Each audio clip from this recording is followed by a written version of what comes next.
wace mai kama da ma'aiki duk duniya idan zan gaya muku sunan ta Fatima. Soyayyar kina da muke a zuciya, kice kin na'amu da mu ƙarshen wuya.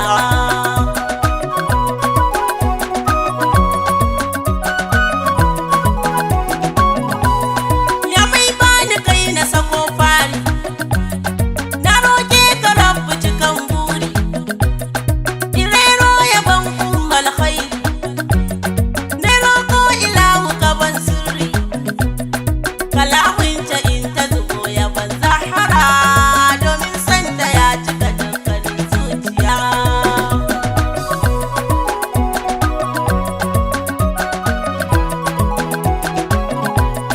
Farin cikin annabi sannin ki aliya, sanyin gidan annabi mai sa shi dariya, da ta taho sai kaga ya tashi ya tsaya, tana zama zai zauna ɗahim daya, ku duba cikin al'umma gaba daya, wayar gidajen amfani ya siya.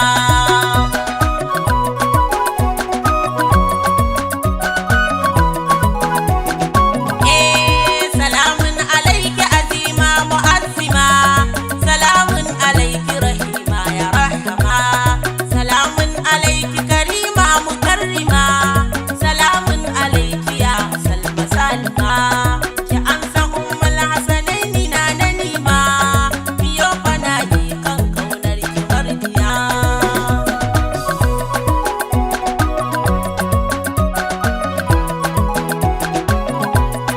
Ike zanabi ni ma ba a bar ni ba, yo lamuni umma sanan marhaba, dumai san ki ta haya so ko ba haka ba, ina so kina na kice na farfar gaba, komai zan yi kan kaunar ki ban ga aibu ba, halima ki yarda da ni da ƙarshen wuya. Wace mai kama da ma'aiki duk duniya idan zan gaya muku sunan ta Fatima.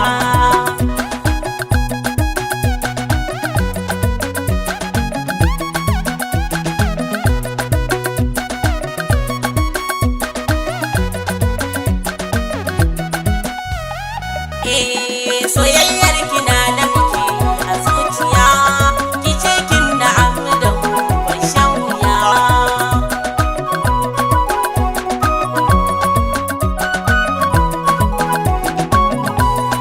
Murki san ki zara cikin rai mun ajiye, kice kin na'an da mu bar hawaye, dumai san ki walla ba shi babu layi, ku ne naki yan gidan ki yan tagwaye, duk inda hasken ki yake nan muna biye, mu san kina nan walla ba mu shan wuya.